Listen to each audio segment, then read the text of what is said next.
The potential of you getting eaten by the lion is lower because there's a lot of other wildebeest, and some poor sap wildebeest is going to get eaten today. What people have this understanding of is when they're speaking the truth, that's why the government is trying to shut them down so that they're not, it's that whole saying.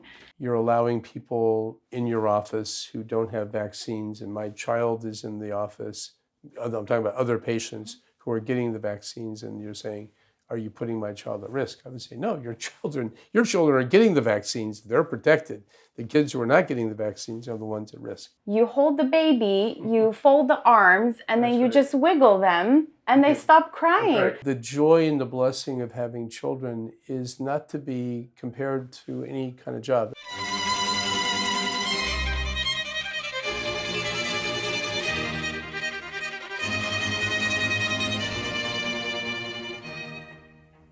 Hello, everyone. Today's episode was with Dr. Robert Hamilton. Dr. Robertson has been a pediatrician for many, many years. He's written books. One of his famous books is called The Secrets of the Newborn. He is the baby whisperer. He has more than 60 million views on YouTube on teaching mothers how to nurturing their crying babies. That video is phenomenal, and it has been viewed worldwide. This episode was pretty interesting because we delved into the conversation of vaccines, vaccine damages. Is there such a thing? We've talked about autism. Are doctors out there really giving vaccines that cause autism? I think this is a question that a lot of parents are wanting to know about. His answers were quite interesting. He was very honest. I loved his honesty. I loved his willingness to answer every difficult question that I asked. There was a question that I asked about the no vaccine policy, which a lot of medical offices, pediatricians specifically, are implementing, that aren't allowing parents to have proper pediatricians for their children because they are refusing to vaccine their children. His answer was wonderful, and it was very comforting. We also talked about his family. He's a father. He's a grandfather of 13. And we talked about marriage. We talked about his book. In general, it was an intriguing conversation. I think that this is definitely going to interest you. So stay tuned and make sure you subscribe to the channel and watch this episode with Dr. Robert Hamilton. Dr. Hamilton, it's so nice to be in your presence. Thank you. I'm so excited. I'm honored. Thank you so much for accepting my invitation. Thank you. I know you're super busy with patients. Then you have your children, your grandchildren. So I'm really honored. You are welcome. It's such a pleasure to meet you. So first thing, this book.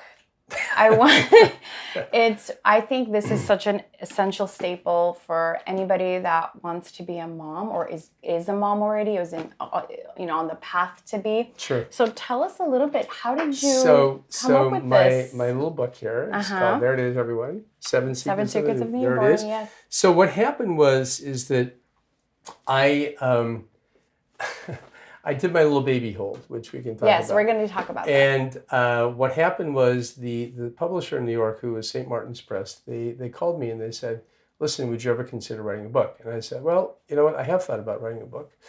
And I think, have you thought about writing a book? I have a journal out and affirmation cards, but a book, it takes a lot of work. It takes a lot of work. It is. Yeah. But I think kind of a lot of people that I know have kind of thought about writing a book. And over my career, I thought, maybe I should write a book. I mean, it's not an uncommon thought. So I had thought that.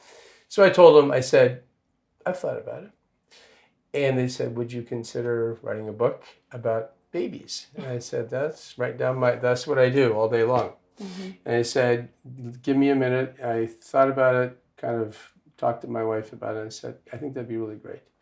So they said, okay, and I said, I'm not sure I can do it alone. They said, we'll get you some help with a ghostwriter, and her name is Sally Collins. So I found Sally.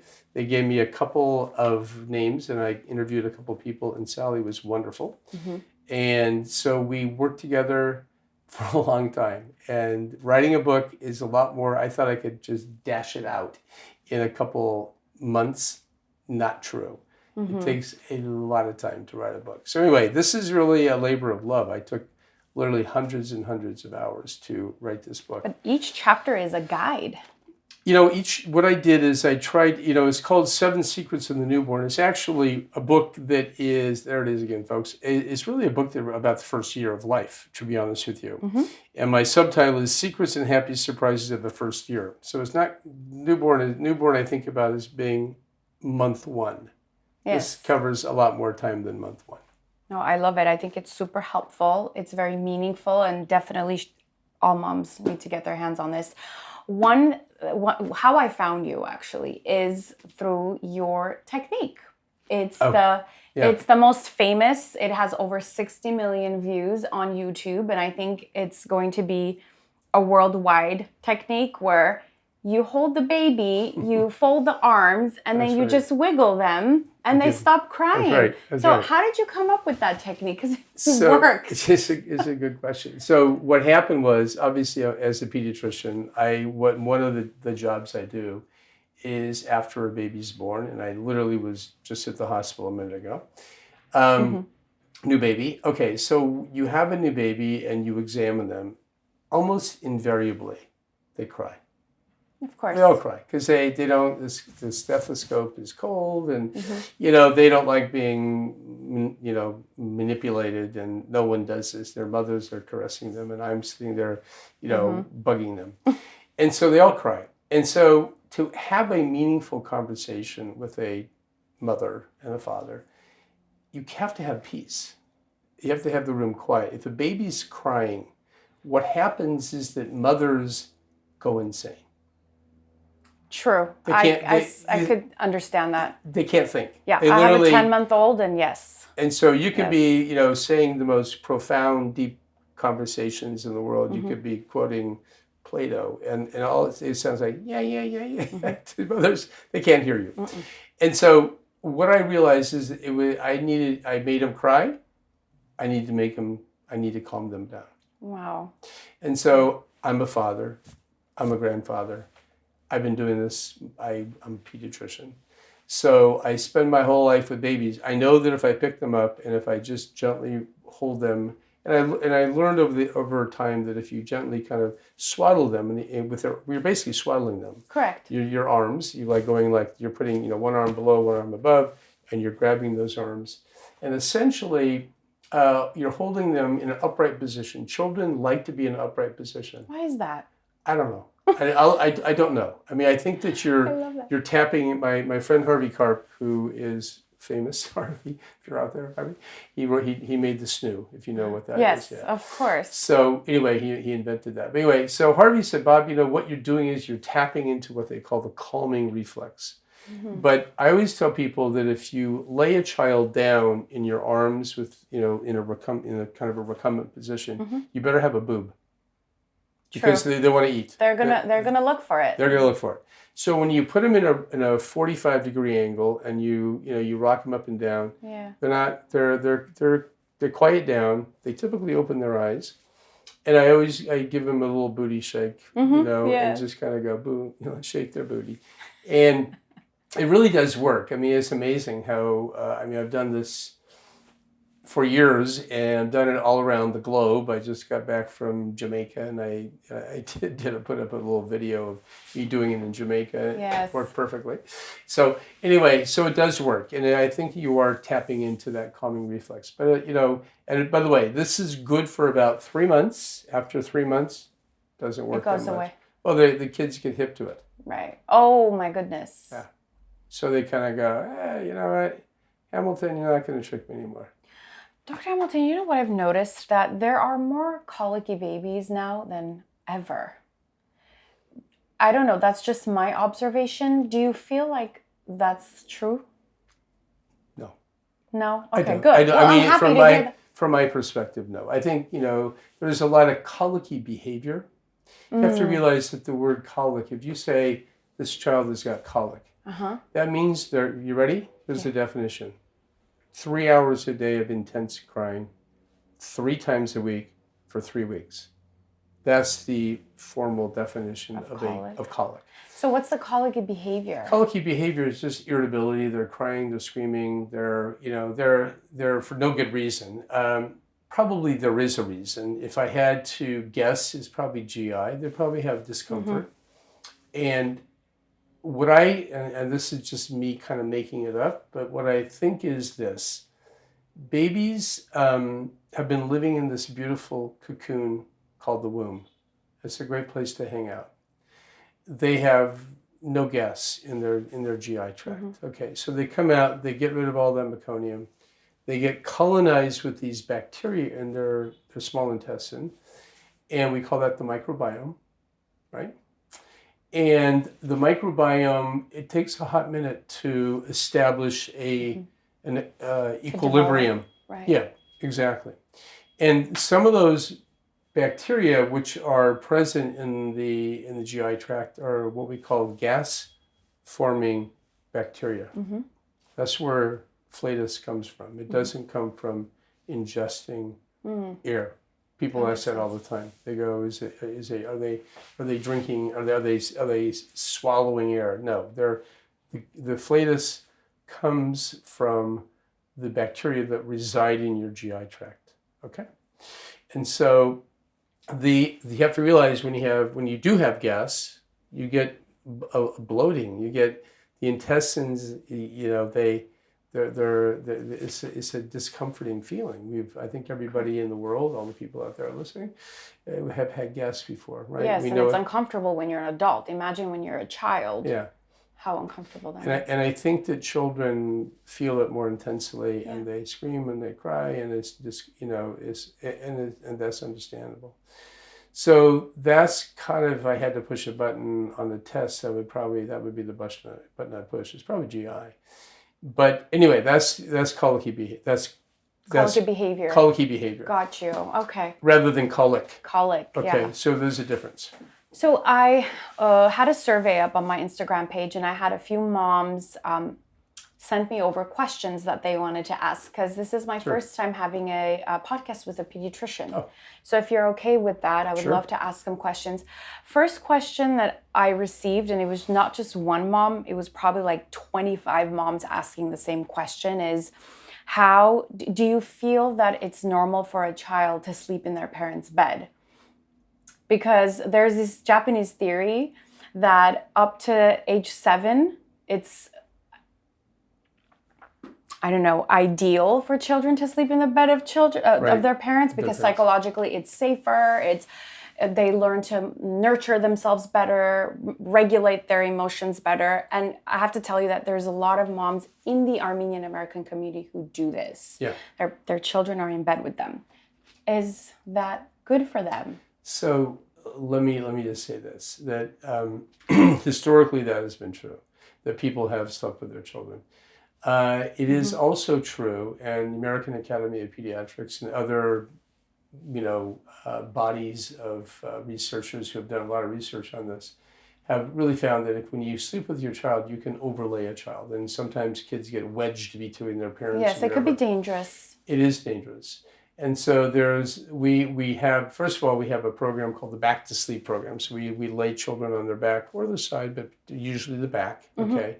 And children, we found that, just statistically, if kids lay on their tummy, there's a higher rate of what we call sudden infant death syndrome, or SIDS. SIDS. Okay, but let me just say this. SIDS is extremely rare. It really is. But there is a little bit of differential. There's also a higher rate of SIDS in children who sleep with their parents. Again, this is an extremely rare event, but it does happen. And sadly, I've had actually situations, I hate to say it, but I've had two babies who passed, one of them in a bed with the parents and kind of got wedged under the father. And then another child who was also another situation where they were in a lounge chair, and it was kind of a similar thing. Now, whether that was the cause of it or not, only God knows. We don't really know. But but they are rare events, and I've been in practice for a long time. So, and they're tragic beyond belief. So, what we do is, our recommendation is this: you put a kid in their own crib, their own bassinet initially, lay them on their back. They can be right next to you. They don't have to be over there. They can be right here by you, by your bed, and by your bed. And you can certainly, if they wake up and they need to breastfeed or whatever, you can take them into your bed. but you have to be awake. Okay, then you put them back in the bed. As they age, they get older, they're less prone to SIDS. And, there are a lot of mothers who do take their children, as the children age a little bit, they take the children into their bed. I will confess that was what we did when we had children. Sorry. But I don't want to be hypocritical here, but because it's a natural thing. And I think that the kids totally love it. You have to realize that they fall in love with being in bed with their mom in particular, and dad too. And as a general rule, babies, kids who are older, they're 9 months, a year of age, they're not gonna have SIDS. Okay, they do keep you awake at night. They kind of kick you, and my daughter does. Your daughter does. She's just it's like a roller coaster. That's right. So I don't know if you want to sleep with a Tasmanian devil all night. That's up to you. We do. Well, we did too. But we had 6 kids, you know that. And so we would go to bed every night, and we would end up, they crawl into bed with you in the night. They kind of randomly find their way into your bedroom. Yes. And they that's the fun part of it. I don't know how they get in, but they do. And they suddenly, we would wake up in the morning with a bevy of multiple people. I can imagine. So one's at this end, one's at the other. Exactly. That's such a blessing, though. It was great. I mean, listen, it was. We didn't sleep much, and my kids, they kicked me many times in the middle of the night. Yeah, my husband gets his face kicked all the time by Grace, because she'll have her head on my chest and her feet the other way. It's just a disaster. But again, it's such. Some people genuinely want that, and there's people that don't have the opportunity to have children, and so it's such a blessing. Like, you count your blessings, even though you do. So hard. One time we actually, one of the kids crawled under the bed, and so we couldn't find the kid in the morning. We kind of go, where'd that kid? Where did the other one? Where's number 6? So we did ultimately find the child under the bed, which is. So. You know what I find interesting? That, back then it was so beautiful. Like, people actually had children. 1, 2, 3, 4, sometimes 10. That number has decreased substantially. Not too many people have 10 children. Not too many people, Maybe and not in the even old country, but I don't know of anybody who's had 10. I know a couple of people who have 9. It's it's part of it is in the water a little bit. I happen to be a huge believer in big families. I think big families are the best, and our family is everything to us, and we have 6 kids. We now have 13 grandchildren, so we got a lot of people in our life, and it's a joy. This is our life, and it's a little secret. A lot of people kind of go, I want one and done, or they have 2 kids, it's us 4 and no more, whatever they have, and and if you're kind of an outlier if you have 3 now. And if you get to 4, 5, and 6, you're when you get to 6, because I have 6, people think you're insane. But you're not. No. But you're not. You're actually. You're on the I right know track. It sounds like it. I know everybody listening thinks I'm insane. That's okay. Feel that way. And he has 13 grandchildren. I have a very wonderful, rich life, and Yes. and my kids are great. What advice would you give? Because in today's world, men don't want to get married anymore, and women are very tied to their careers. So it seems like the connection between a man and a woman is slowly decreasing. What advice do you have for women that say, I am just so invested in my career, that's where I find meaning, and to the men that just... Well, it's a good question, and this is something that is a big issue. Mm-hmm. And I would say this, that you have to kind of extrapolate yourself into another couple decades down the line here, and think about what you're heading for. Yeah, what happened? I don't know. I think what happened is exactly what you're saying. I think that women have bought into this mythology to a degree that career is going to be totally Fulfilling. Correct. And it is a fulfilling thing. It's nothing wrong with having a job and having being useful and meaningful And there's nothing wrong with that. And there's an investment. When women go to medical school or law Correct. school, I mean, they should ply their craft. No problems with that. But women need to also realize when they get into their 30s, mid 30s, their fertility rate is going down. And sorry, but this is true. It is true. There's so much data backing that up. So much data. Yeah. And so the fact is that some gals are freezing their eggs and doing different things like that to mitigate that. But I also think that the joy and the blessing of having children is not to be compared to any kind of job. And I'll tell you why I know this. I know this for a fact. Because I spend my entire life living and chatting with women. Families, yeah. And I had, I think I wrote this in my book, a mother came in, she just had her first baby. I think in her mid-30s. And she came to me, and I'll never forget this. It was so powerful. She looked at me and she said, she had tears in her eyes, and she said, "Why didn't they tell me?" I looked at her. How old was she? Like mid-30s. Mid-30s. I go, "Tell you what," she goes, "Why didn't people tell me how wonderful it was going to be?" And she said, "I have one child." She was having difficulty with fertility. She goes, she wanted more. And she goes, and she felt like she had been cheated. Yeah. And I say that, with all respect for people who have jobs and who are doing what they're doing, but she did feel that way. And I remember it was a jolt to me. It was kind of like, no one told you? No, the society is failing a lot of these young women. They are instilling wrong hope, not very Christian or Catholic or whatever, religious values and morals. It's been stripped away from families. And I went to school for therapy. So, being a family therapist, right? Yeah. We see that what are the depressive rates that after 45 years old, women hit severe depression when they're not married or connected to some type of family life. And it's really sad to see that. Yeah. And why aren't people telling them it's not just the career that's meaningful, it's family. Yeah. I mean, children. Listen, how much money do you want to have? How much? What's that going to do? How much influence do you want to have? How many times can you go to Europe and, have croissants? Better yet, how many meaningful conversations can you have with your cats? Yes, true. That's a good line.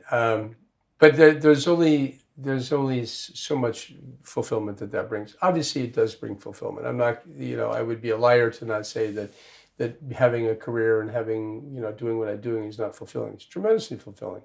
But I also have, I will tell you that when I go home and I spend time with my children, my grandchildren, I was talking to my wife about this today.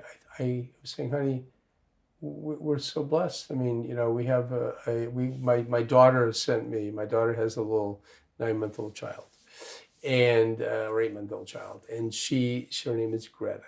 Greta, if you're listening, we're talking about you. And she is so bloody cute. She's so cute. And we had a picture of her today. My daughter sent over a picture of a little bow in her hair, and she's just the comb over. Yeah, no, she doesn't have any hair. She has a little tiny hair, but she had a little bow kind of pasted to her scalp, And it was so, and she's just kind of, standing up on the furniture, and I mean, both my wife and I just laughed, because it was so cute. Those are moments. Those are things that you don't get. Okay, if you don't have kids, you don't have grandchildren. Yes. So they say that, you have kids so you can have grandchildren. Okay. That's right. We actually did enjoy our children. If you're listening, children, we loved you. But it is fun to have grandchildren too. Yes, it is. It really is. What do you think takes to keep a woman happy? I don't think I understand your question. So you've been married how long? 50 years. 50 years. What does it take to fulfill a woman, like in a marriage? What does a man have to do to provide happy? Well, your responsibility is not to, obviously, they have to be happy within, but what qualities does a husband have to make the woman happy in a marriage? I think obviously commitment is very big. Yeah. When we we were married very young, and I'm not totally recommending that people get married when you're 20, but we did. And because you're definitely, my brain was not completely formed, and I say that both with a little bit of humor, but also seriously. I had some crazy ideas. How old were you when you got married? I was 20. 20. We were both 20, and so that being said, we made it, and we made it for there are a couple of reasons we made it. Number one, I was very committed to being married. Number two, I have a deep abiding faith that that the divorce is not something that God looks kindly on. And both my wife and I share a belief in Christ and the overall biblical view of living life together and keeping that going. So that was that cement in our life. And also, to a degree, I think that the community we were in also was very, very, strong.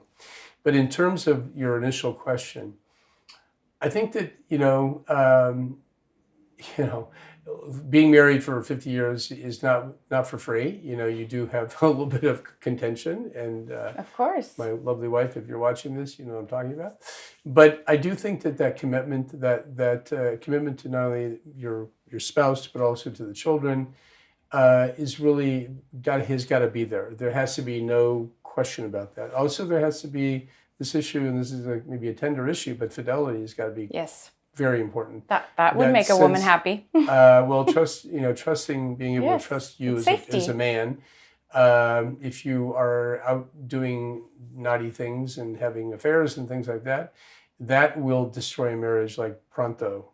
Correct. Also, I think avoiding addictions. I mean, a lot of my moms in my practice whose husbands fall prey to whether alcoholism or drugs or vaping or whatever. Do you see that a lot?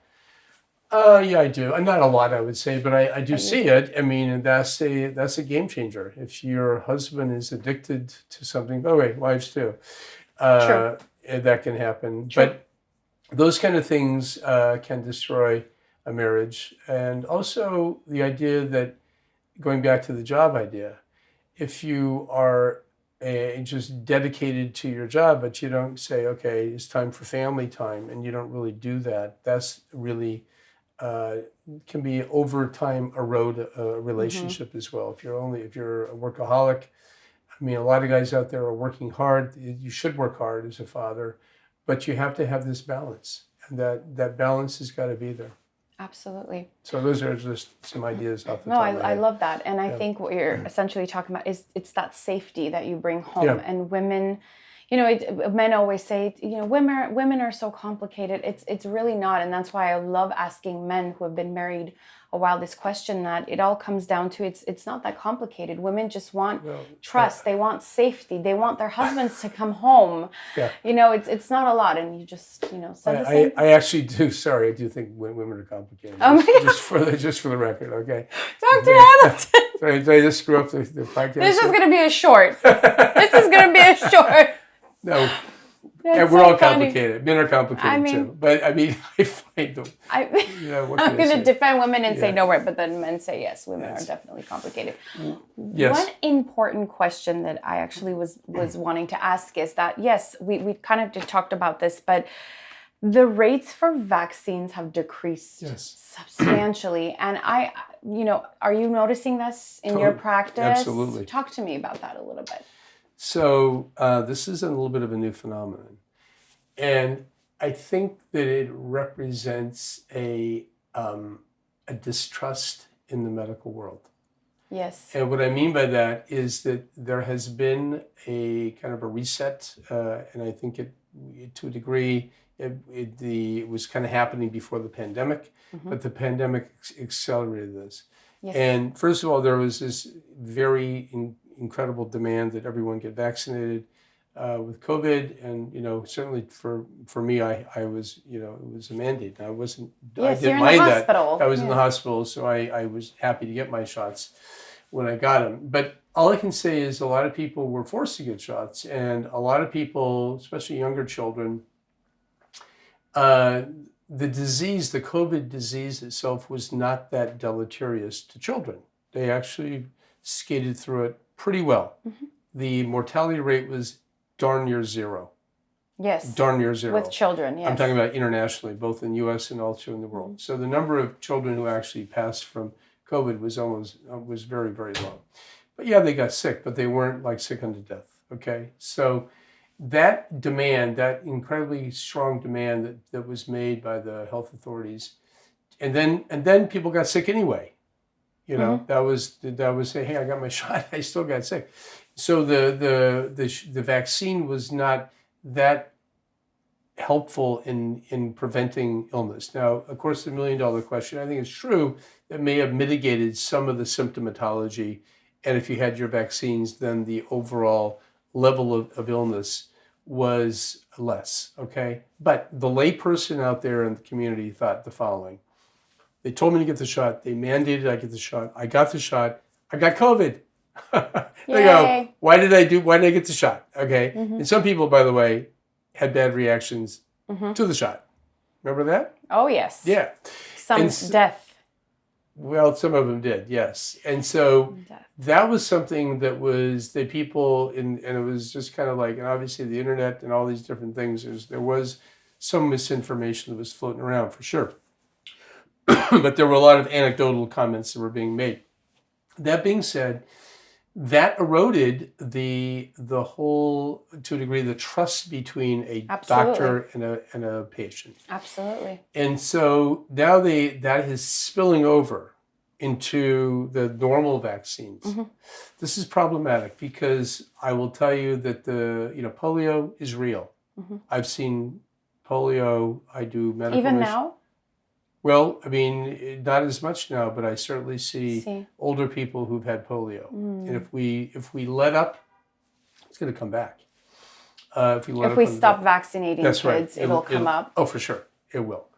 And I've seen these things in the field. I've seen tetanus in newborn babies. I've seen women, older women who've had lockjaw, which is tetanus. Yeah, I mean you don't see that in this country. But I've seen, out there in Africa and Central America and places, I've seen diseases that we don't see here. And so, and I've also, in my own career, I've been around long enough that some of the diseases that we dealt with, I'm thinking about particularly a type of meningitis called Haemophilus influenza B meningitis. That was not an uncommon event that we had when I was in my training. Even chickenpox, chickenpox, we spend hours and hours and hours talking about chickenpox. We don't have chickenpox anymore. So I've seen the benefit of vaccines. They really do make a difference. And the health that we enjoy, the health that children enjoy in our world today is better. Much, much better than it was even a generation or two ago. So the routine vaccines are really, really important. But people are kind of going, you know what? We're going to hold off. We're going to hold off for a while. We're not going to do it right now. What do you tell those parents? What advice do you give the parents that are not vaccinating their children at all? I tell them that they're putting their kid at risk. At risk. Yeah, I mean there's no question. They're going to be at risk for infections. Things like measles. Measles is rare, but it does happen, and it's a nasty disease. It's very nasty. We don't see it very much, because we're all vaccinated, and the vaccine is incredibly good at protecting people from getting measles. But measles is really contagious. You can have a person with measles walk through or go to a coffee shop and just get their coffee and walk out, and they've infected everybody in that room. I mean, honestly, it's very infectious. So there are diseases out there which are dangerous. So that's what I tell people. I said, do I throw people out of my practice? I don't. You don't have the no vaccine rule policy? No, I don't. And I'll tell you why. That's so nice, though. Why not? Yes, tell me. Because I want to bug them. I want them to be in my office so I can tweak them. Every time they walk in the door, I will say, you're putting your kid at risk. Why do you think all the other medical offices have that rule? Like, you cannot be my patient unless your kids are vaccinated. But that's rejecting Yeah. care, isn't it? Isn't that unlawful? Well, I could hypothesize. I mean, I think that there are people who just have strong feelings about it, and that's fine. There may be a legal reason for some of this. There's also this fear factor that you're allowing people in your office who don't have vaccines, and my child is in the office. I'm talking about other patients who are getting the vaccines, and you're saying, are you putting my child at risk? I would say, no, your children are getting the vaccines. They're protected. The kids who are not getting the vaccines are the ones at risk. So there is a little bit of a hypothetical there in terms of having kids come into the office who have not been vaccinated, and then having other kids who are too young to get a vaccine, for example. There is that risk, but it's extremely rare. So I'm willing to have people in the office who have not been vaccinated, That's really nice. And I bug them. I just say, bug him, but that's really nice of you. I bug them, and because I do think, and I'd rather have them accessible to me and having having a conversation with them rather than just throwing them. But to that's the wind. what makes a genuine doctor. That's what makes you genuine to your practice. Yeah, I mean, some people would say that this is being reckless. I don't think I am. If I thought I was, I don't think it's being reckless. But that's my. I think pushing them away is being reckless. I think it's being a little bit. You're losing an opportunity to speak into their life. Yes. So how many vaccines? Is it 78 vaccines by the time they're or? I actually don't know. I think it's I have to count them all up. That's so. I wonder. You're a Christian. I'm a Christian. So what and there's people like this when they come to your office. They say vaccination goes against my religion. How do you sue the family like that? How do you teach it to a family that it is important? I'm not sure what religion they're talking about, but if they're talking, I mean, if it's a religious things are very deeply held. Those feelings are deeply held. Have you ever had a patient like that or families like that? I've had a couple of folks who for religious reasons, and there are a couple of faiths out there that do, but they're rare. They're not common. Yeah. A lot of them come around. They really do. If you kind of gently say, listen, this is a good thing. This is for your good. Now, mind you, even in the very beginning of vaccines, when you go all the way back to the first vaccine that was really that was pretty widespread use was smallpox. And if you remember the story, what they did is they noticed that the young women who were the milkmaids, they called them, never got smallpox. They kind of go, why is that? Here's why. They got a infection from the cows called cowpox, which was a very mild infection. And so they called it the fair milkmaid. The fair milkmaid, that they were not pocked. Their skin wasn't pocked from smallpox because they got cowpox, which was milder, and that protected them from smallpox. So, but when they begin to use, they begin to vaccinate. Basically, they gave people cowpox, is what happened. Wow, yeah. And they would take pus from an active case of cowpox, and they would inoculate it with people who had, that was their first inoculation. So anyway, but there were people who vehemently opposed that. They said, "What are you doing? What is this? Voodoo?" And ultimately, they were proven that this is a good idea.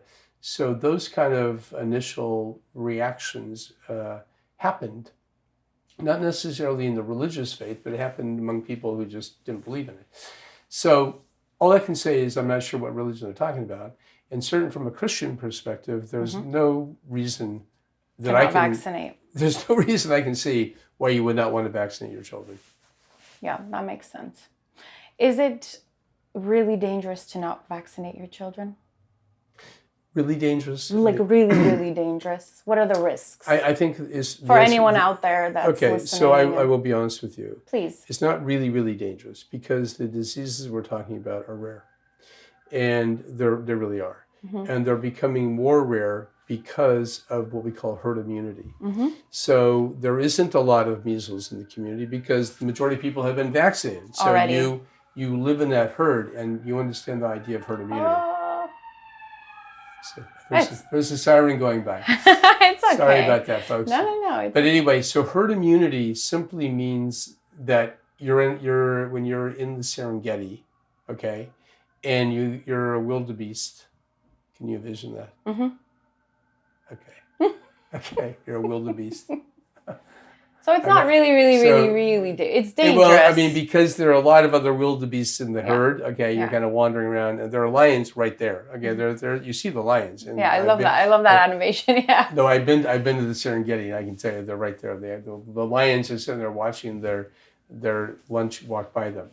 And anyway, but the potential of you getting eaten by the lion is lower because there's a lot of other wildebeest, and some poor sap wildebeest is going to get eaten today. Okay, yeah, that makes sense. But you're in a herd of 1,000, so you have 1 in 1,000 chance of getting eaten, and 999% chance that you're That's a really good. I think that and so people that's are why connect with that. It isn't. So if in fact we have a mass movement of no vaccines, then I'm going to change my tune. Mm-hmm. It'll come up. But to say is it really dangerous is dangerous. I don't want to use hyperbole.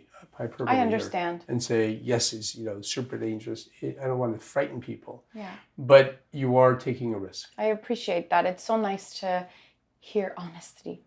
That's my opinion. Yeah, I love it. It's kind of like how often you buy car insurance. Yeah. Are you going to get in a wreck today? We don't know. Probably not. I just say that. Yeah. I mean, I don't know. You have to drive back. Yes. I know. Well, I'm hoping you don't get in a wreck. No, we won't. But we all have things we buy insurance. And is there going to be an earthquake today? I don't know, but we'll say. There's a reason why you buy earthquake insurance. I think we're kind of running out of time, right? We are. We are? Okay, so we'll finish up. Do I have time for one more question? You do. Okay, awesome. This has always been in the back of my mind, and I always wanted to ask a pediatrician this question, or any doctor this question. Why is it that when doctors proceed to talk about don't vaccinate, don't do, immediately their license are taken away, even though it's a freedom of speech? Their license is not taken away, but if they're pushing that, yes, they're going to be castigated and by the community, by the medical community, and they're going to be, if they're pushing people, if they're signing waivers or whatever, which are not correct, they're just bogus. Got it. Because the truth out there, to interrupt you, I'm so sorry for that, but what people have this understanding of is when they're speaking the truth, that's why the government is trying to shut them down so that they're not, it's that whole saying. So I don't think first of all, I don't think it is the truth that vaccinations are bad. So you need to understand that. But if you want to espouse crazy ideas, I mean, you're actually allowed to do that.